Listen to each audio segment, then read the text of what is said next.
안녕하세요. 서울대학교 병원 소아청소년 정신과의 홍순범 교수입니다. 오늘은 만성신체질환을 갖고 있는 아이가 겪을 수 있는 심리적 어려움에 대해 말씀드리도록 하겠습니다. 먼저 제 소개를 간략히 드리면요. 저는 부모님들이 보실 만한 책으로는 엄마의 첫 공부하고 청소년 자녀의 뇌와 대화하는 방법이라는 책을 썼고요. 만약 자녀분이 의대 진학에 관심이 있는 청소년이라면 제 책 중에 인턴일기라는 책을 권하고 싶습니다. 정확한 제목은 인턴일기 초보의사의 서울대병원 생존기인데요. 요즘 의료 사태가 사회적 관심사이니 의사생활이 궁금하신 분들은 누구나 읽어보시면 좋겠습니다. 그리고 최근에는 채널명 싸이싸이라고 하는 유튜브 채널을 통해 자녀 육아나 정신과 관련 간단한 팁들을 말씀드리고 있습니다. 그럼 만성신체 질환을 갖고 있는 아이가 겪을 수 있는 심리적 어려움에 대해 부모님들의 질문을 듣고 답변을 드리도록 하겠습니다.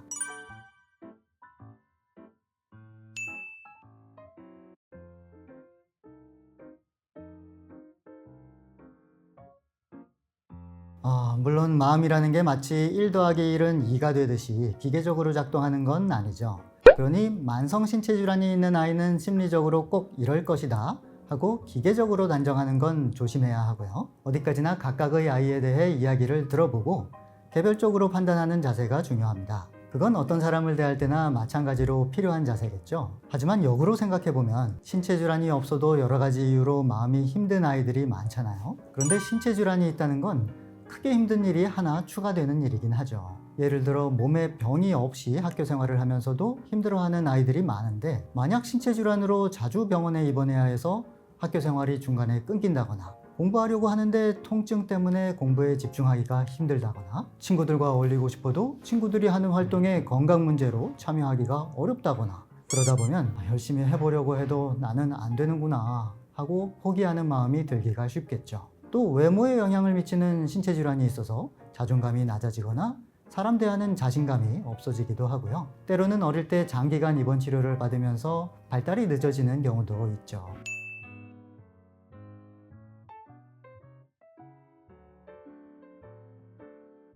사실 단순하게 구분할 수 있는 건 아니고요.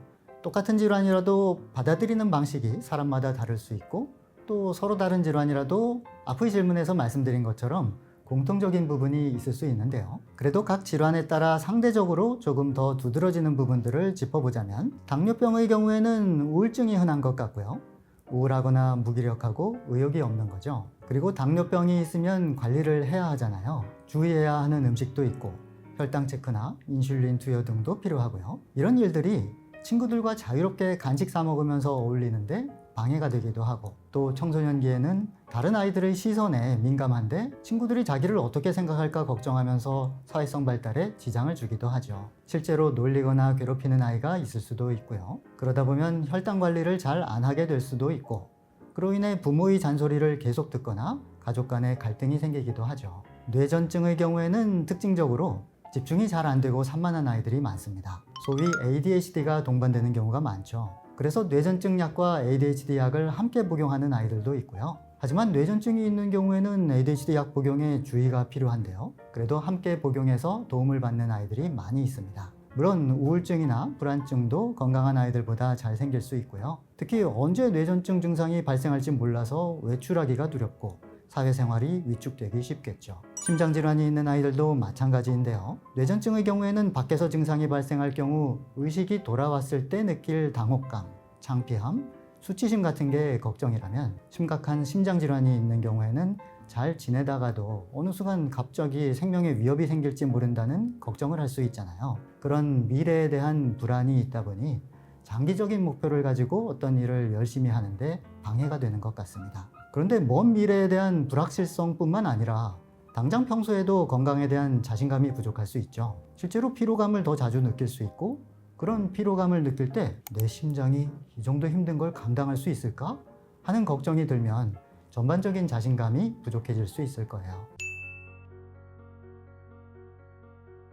저는 2단계로 말씀을 드리겠습니다. 먼저 1단계는 여느 아이들과 가급적 똑같이 키우는 건데요. 이렇게 말씀드리면 당황하시는 부모님들도 계시겠죠. 아니, 우리 아이는 여느 아이들과 똑같지가 않은데 어떻게 똑같이 키웁니까? 하고요. 맞습니다. 다만 오해하시면 안 되는 부분이, 여느 아이들, 그러니까 몸에 병이 없는 아이를 키우는 건 어떤 식으로 진행이 될까요? 간혹 거기에 대해 너무 이상적인 이미지를 갖고 계신 분들이 계셔서 드리는 말씀인데요. 신체 질환이 없는 아이들은 다들 학교 생활 즐겁게 하고 친구들 사이에서 인기 있고 공부도 자기가 알아서 열심히 하고 그럴까요? 아니겠죠. 신체 질환이 전혀 없는데도 학교 힘들어서 못 가겠다고 하고 친구를 못 사귀거나 친구들과 계속 갈등이 생기기도 하고 공부도 전혀 안 하고 게임만 하고 시험 성적도 1등부터 꼴등까지가 다 있는 게 여느 아이들이거든요. 그래서 실은 신체 질환이 있는데도 친구들과 잘 어울리는 아이가 있는가 하면 신체 질환이 없는데도 친구를 몇 년째 못 사귀는 아이들도 있고요. 신체 질환으로 1년 동안 입원 치료를 받았는데도 공부를 잘 따라가는 아이가 있는 반면 그런 일이 전혀 없이도 학업을 전혀 못 따라가는 아이도 있죠. 그만큼 신체 질환이 있건 없건 아이마다 다양한 어려움이 있을 수 있습니다.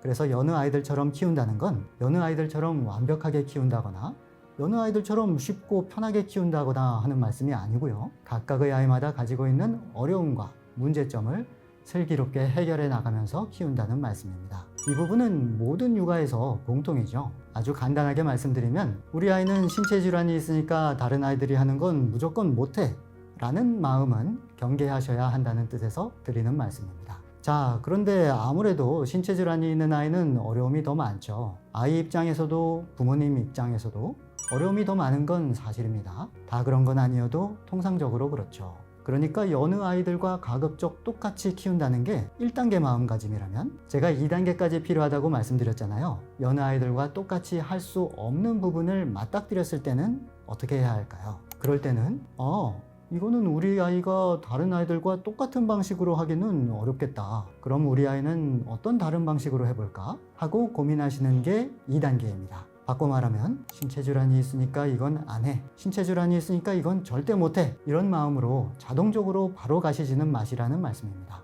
남들이 하는 방식 대신에 우리 아이에게 맞는 다른 방식이 있을까를 먼저 고민해 보시면 좋겠습니다.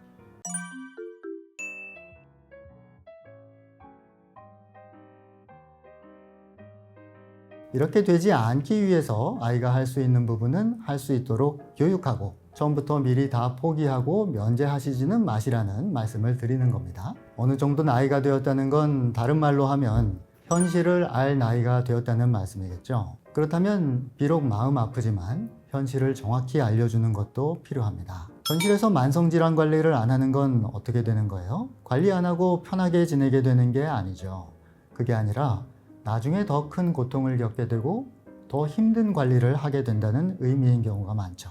그래서 지금부터 관리를 하는 거고요. 아이가 성인이 되었는데 만약 그걸 모르고 있다면 정확히 알려줘야 할 필요가 있죠. 그런데 그걸 아이 자신도 잘 알면서 관리를 안 하고 있다면 때로는 지능이 낮거나 관리 능력이 부족해서 그럴 경우도 있지만요. 그런 게 아니라 충분히 관리할 능력도 되고 관리 안 했을 때 초래될 결과도 잘 알고 있는데 관리가 안 되는 경우에는 혹시 아이 나름의 이유가 있는지도 알아봐야 하고요. 나름의 이유가 있는데 그걸 부모에게는 말 못하고 있을지도 모르니까요. 그럴 때는 꼭 부모가 직접 해결책을 찾아야만 하는 건 아니에요. 아이가 전문 상담사를 만나 상담을 받아보는 것도 좋습니다. 가족에게는 말하기 힘든 아이 나름의 사정이 있을 수도 있으니까요. 물론 그 중간 단계, 그러니까 전문 상담사를 찾아가기 전에 먼저 부모가 아이와 올바른 방식으로 대화 나눠보고 싶으실 수 있는데요. 그런 분들을 위해 제가 쓴 책 중에서는 청소년 자녀의 뇌와 대화하는 방법이라는 책을 공부해 보시고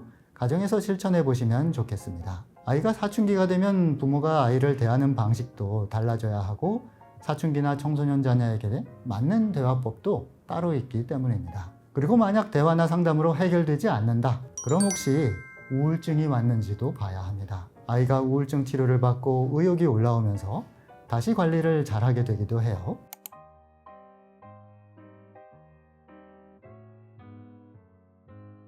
방금 이렇게 질문을 주셨죠. 자녀가 만성질환으로 인해 심리적 어려움이 있어 보인다면 하고요. 그런데 사실 현실에서는 인과관계가 그렇게 딱 부러지게 드러나지 않을 때가 많습니다. 그러니까 만성질환으로 인해서인지 혹은 다른 이유 때문인지 알기 어려울 때가 많은 거죠. 만성질환이 있다고 다른 문제는 없는 거 아니잖아요. 여러 가지 문제가 얽히고 설켜 있을 수 있는데요. 하지만 흔히들 그렇게 말씀을 하세요. 우리 아이가 만성질환으로 인해서 이런 거다 하고요. 하지만 너무 그렇게 단정해 버리시면 두 가지 문제가 생길 수 있는데요. 하나는 만성질환 말고 다른 원인이 있을 수도 있는데 그걸 잘 보지 못하게 되는 수가 있고요. 그러니까 다른 해결 가능한 부분을 놓치게 될 수가 있는 거죠. 만성질환에 만성이라는 말이 붙은 것은 그 병이 쉽게 사라지지 않는다는 의미잖아요. 그러니 모든 어려움이 만성질환 때문이라고 단정해버리면 그 어려움이 앞으로도 잘 사라지지 않을 것이라는 생각으로 이어지기 쉽습니다. 꼭 그런 건 아니지만 자기도 모르게 그렇게 되기가 쉬운 거죠. 이게 두 번째 문제입니다. 그러니까 모든 문제의 원인을 만성질환 때문으로 단정해버림으로써 만성질환이 있으니 당연히 잘 지낼 수가 없지, 계속 힘들게 지낼 수밖에 없어 하는 전제를 마음속에 깔고 계실 수도 있다는 점입니다. 혹시라도 쉽게 개선할 수 있는 다른 원인이 있을 가능성을 나도 모르게 배제해버리면서요. 물론 신체질환의 존재를 아예 무시하는 것도 현실과 동떨어진 마음이지만 너무 거기에만 꽂혀서 다 그것 때문이라고만 생각하셔도 다른 기회를 놓치게 되실 수가 있는데요. 그러니 만성질환으로 인한 심리적 어려움인지 아닌지는 너무 고민하지 마시고, 아이가 뭔가 힘들어하거나 우울해하거나 학교 생활에 적응을 못하고 있거나 하면 바로 진료를 받아보시는 게 좋습니다. 감성센터는 2013년에 시작이 되었고요. 당시 어린이병원 원장이셨던 소아과 노정일 교수님께서 제안을 하셔서 시작이 되었습니다. 노정일 교수님은 심장질환 진료를 하시는 분인데 오래 진료하다 보니 아기들의 생명을 살리는 데서 끝이 아니라 이 아이들이 자라서 심리적으로도 어려움을 겪는 경우를 많이 보셨다고 해요. 그래서 소아정신과에 제안을 해주셔서 감성센터가 시작이 되었는데 벌써 10년이 넘었네요. 사실 저는 소아정신과 진료는 진료대로 보면서 추가로 일종의 봉사 차원에서 시작한 셈이다 보니 처음 몇 년은 참 힘들었는데요. 왜냐하면 이게 다른 병원에는 없고 저희 병원에만 있는 형태라서 존립을 시키기가 쉽지 않더라고요. 솔직히 속으로는 감성센터가 사라지거나 내가 잘리거나 적어도 둘 중 하나겠다, 둘 다 살아남지는 못할 것 같다 하는 생각을 하면서 버티긴 했었습니다. 처음 몇 년 동안은 그렇게 저 혼자 진료를 하다가 현재는 이정 교수라고 열정적인 후배 의사분이 합류를 해서 함께 진료하고 있습니다. 지금까지 저는 서울대학교병원 소아청소년정신과의 홍순범 교수였고요. 혹시 제가 깜빡하고 말씀 못 드린 내용이 나중에 생각나면 제 채널 싸이싸이 채널을 통해서도 보충 설명을 드릴 예정입니다. 그러니 싸이싸이 채널에도 많은 관심 부탁드립니다. 시청해주셔서 감사합니다.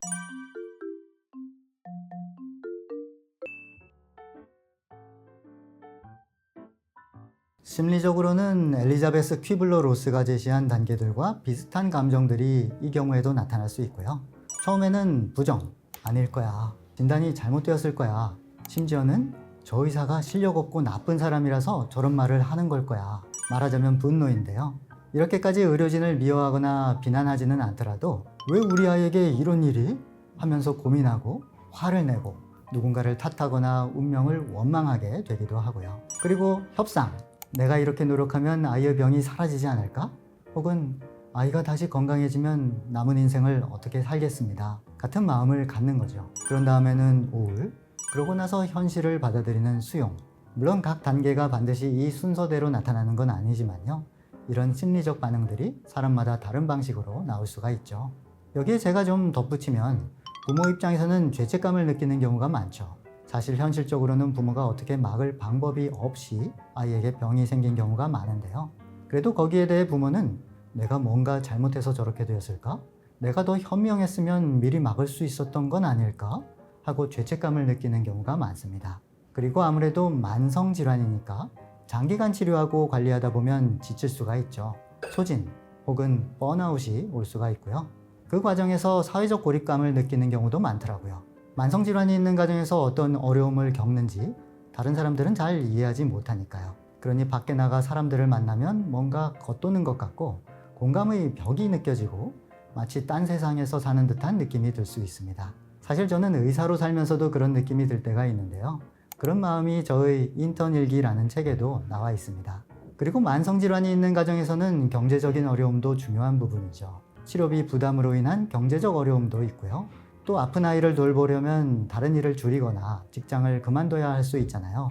그러니 양방향으로 경제적 압박이 오죠. 그렇게 경제적으로 자꾸 궁지에 몰리다 보면 아까 말씀드린 소진, 번아웃도 오기가 쉽고, 하지만 쉴 수가 없으니까 억지로 기운내서 버티다 보면 그 소진의 깊이는 더 깊어지고 그러다 보면 포기하고 싶은 마음도 들 수가 있겠죠. 자, 그런데 너무 부정적인 경우만 말씀을 드렸는데요.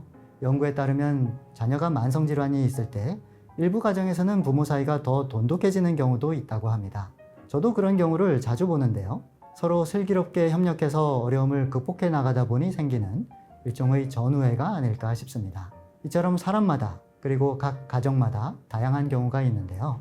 병원에서 근무하다 보면 인생의 고난이 닥쳤을 때 그것에 대응하는 인간의 적응력, 불행 속에서도 삶의 의미를 찾고 앞으로 나아가는 사람들의 능력은 우리의 예상을 뛰어넘어 놀라울 때가 있습니다.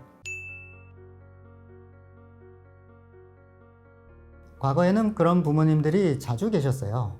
첫 아이가 만성질환이 있으니까 이 아이를 돌봐줄 수 있는 둘째를 낳아야 하지 않을까요?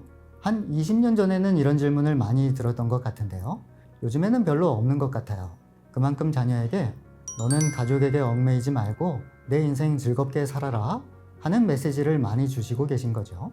사회 분위기도 그렇게 바뀌었고 그러다 보니 아픈 아이 키우는 부모님들도 그런 철학을 가지고 자녀를 대하는 분들이 늘어난 것 같아요. 그래서 아이들 입장에서도 자기가 아픈 형제자매를 돌봐야 한다는 책임감을 너무 심하게 느끼는 아이들보다는 아픈 아이를 질투하고 미워하게 되는 경우가 더 흔한 것 같은데요. 물론 그 질투나 미움의 이면에는 마치 동전의 양면처럼 책임감과 부담이 숨어 있을 수 있지만요. 그래도 과거에 비해서는 분위기가 좀 달라진 것 같습니다. 형제자매 중에 만성질환이 있는 아이가 있으면 아무래도 부모는 그 아이와 더 시간을 보내게 되죠. 병원이나 치료실 데리고 다니느라 그 아이와 붙어 있게 되고 때로는 몇 개월 입원하느라 병실에 들어가 있기도 하고요. 그러면 남은 아이들 입장에선 아픈 아이에 대한 질투나 부모 사랑에 대한 박탈감을 느낄 수 있죠. 그래서 가능하다면 부모님께서 아프지 않은 아이하고도 함께하는 시간을 확보하시는 게 필요하고요. 물론 쉽지 않은 일이지만요. 그리고 이때 주의하실 점은 그 함께하는 시간이 즐거운 시간이 되도록 신경 쓰시는 거예요. 왜냐하면 그 함께하는 소중한 시간을 아이에게 잔소리하면서 보내게 되기가 쉽거든요. 넌 왜 이것도 못하니? 엄마 없는 동안에 이 정도는 너 스스로 했어야지 하고 꾸중하면서 그 시간을 보내게 되기 쉬운데요. 그만큼 부모도 힘들고 마음이 급하니까요. 하지만 그러면 그 아이 입장에서는 어떻겠어요? 엄마 아빠가 나는 사랑하지 않는구나. 혹은 쟤만 없었으면 내가 부모에게 사랑받았을 텐데 하는 마음이 들겠죠. 그러니까 주의하셔야 되고요. 아프지 않은 아이와 함께하는 시간 동안 가급적 아이와 즐거운 시간 보내시고 칭찬도 해주시면 좋죠. 아이가 엄청나게 뛰어난 구석이 있어야 칭찬해 주시는 게 아니라 적어도 아픈 아이가 하지 못하는 걸 그 아이는 스스로 하고 있을 거잖아요.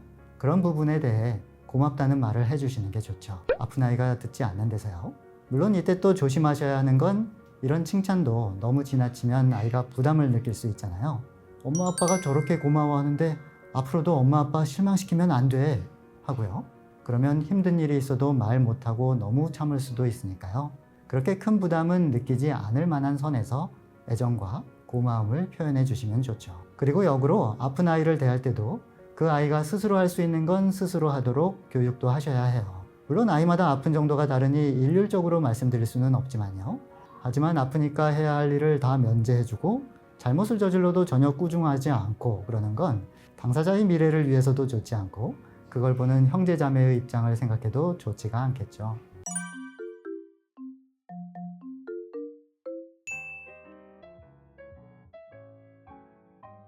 앞서 우울이나 번아웃에 대해 말씀을 드렸는데요. 그렇게 되면 우울증이 온 부모님도 힘들고 그 우울과 짜증이 아이에게도 영향을 주게 되거든요. 그러니 우울증이 생겼을 때는 우울증 약을 복용하시는 걸 고려해 보시면 좋겠습니다. 물론 제가 꼭 약만 권하는 건 아닌데요. 약 말고 상담도 받으면 좋겠죠. 근데 막상 현실적으로 생각해 보시면요. 몸이 아픈 아이를 돌보는 부모님 입장에서 상담 다닐 시간을 꾸준히 내기가 쉽지가 않습니다. 물론 약 처방도 상담을 받아야 하지만 약 없이 상담만으로 좋아지기 위한 상담보다는 현실적으로 용이하죠. 약 반응은 사람마다 다르고 자신에게 맞는 약을 찾기 위해 약을 여러 번 바꿔봐야 할 수도 있는데요.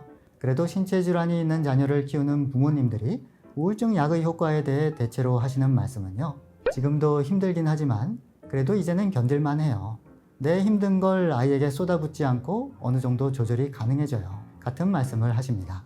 그리고 덧붙이시는 말씀이 제가 조절이 되니까 아이도 훨씬 잘 지내더라고요 라고 말씀하실 때가 많습니다. 사실 부모가 아이에게 즐거운 모습을 보이는 게 참 중요합니다.